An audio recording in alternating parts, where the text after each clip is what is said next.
remember that there is something happening in America, that we are not as divided as our politics suggest, that we are one people, we are one nation, and together we will begin the next great chapter in the American story with 3 words that will ring from coast to coast, from sea to shining sea.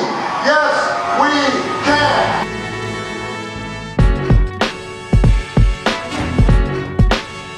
Barack Obama is a politician who has suddenly come up the ranks to become a presidential candidate for the upcoming 2008 election. He is a senator of Illinois and represents the Democratic Party. It is his intense and powerful speaking that has catapulted him to the top. Throughout the American history, the presidential seat has been exclusive to men, and Senate and House seats have been largely male-dominated. Although this is true, there have been several women who historically have challenged this authority.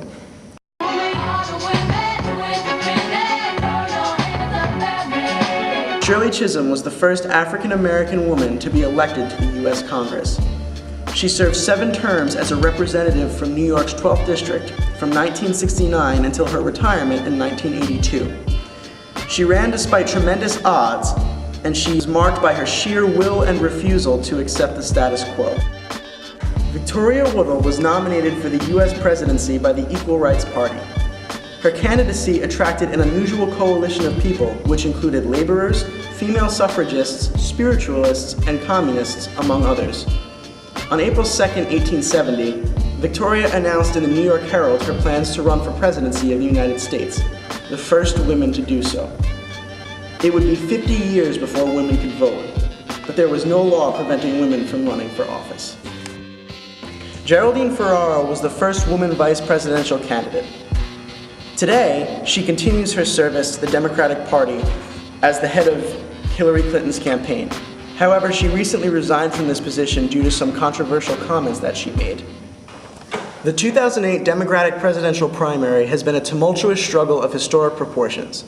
Senator Hillary Clinton started with a commanding 20-point lead, and it was thought that despite Obama's useful verve and excitement, she would be victorious. A dramatic and unexpected win in Iowa changed this opinion and geared a struggle that would last for many primaries to come.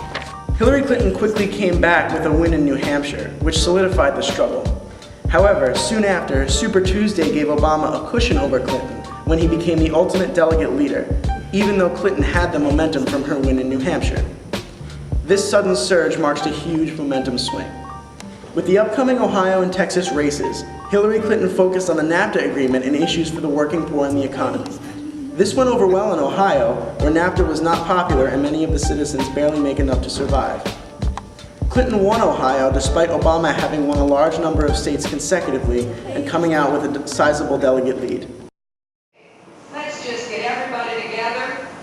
Let's get unified. The sky will open. The light will come down. Celestial choirs will be singing. And everyone will know we should do the right thing and the world will be perfect. Maybe I've just lived a little long, but I have no illusions about how hard this is going to be. You are not going to wave a magic wand and have the special interest disappear. In this speech, Hillary Clinton calls out Barack Obama and accuses him of running a campaign that is not about the issues and is more about underhanded false reports. We've now seen the way things have progressed throughout the campaign so far. Given all these events, how would the race have changed if Barack Obama were a woman?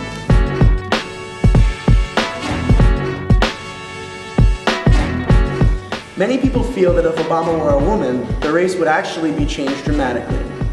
Shortly following Senator Obama's upset victory in the Iowa Caucuses, Gloria Steinem, a longtime feminist icon, wrote an op-ed piece in the New York Times explaining why, quote, women are never frontrunners, unquote. Steinem maintains that while both campaigns have a historical aura surrounding them, that having a white woman in power is simply a more daunting thought than having a black male in power. She proposes a hypothetical where a woman named Achola Obama runs against Hillary Clinton, and explains that a female candidate cannot reciprocate the ferocity of Barack Obama's speeches. Therefore, she believes that while Senator Barack Obama has been able to compete with Senator Clinton, it would not be so if the former were a woman. However, Professor Melissa Harris Lacewell of Princeton University disagreed with Steinem. In a debate with Steinem on Democracy Now!, Lacewell maintains that Senator Clinton's campaign is not as historical or difficult as Gloria Steinem claims.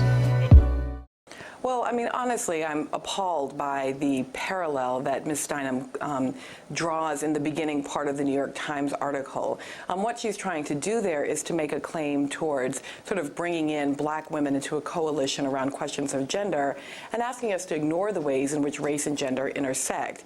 This is actually a standard problem of second-wave feminism, which, although there's been 25 years now, going on 40 years actually, of African-American women pushing back against this, have really failed to think about the ways in which trying to appropriate black women's lives experience in that way is really offensive, actually. And so when Steinem suggests, for example, in that article that Obama is a lawyer married to another lawyer, and to suggest that, for example, Hillary Clinton represents some kind of sort of breakthrough in questions of gender, I think that ignores an entire history in which white women have, in fact, been in the White House. They've been there as an attachment to white male patriarchal power.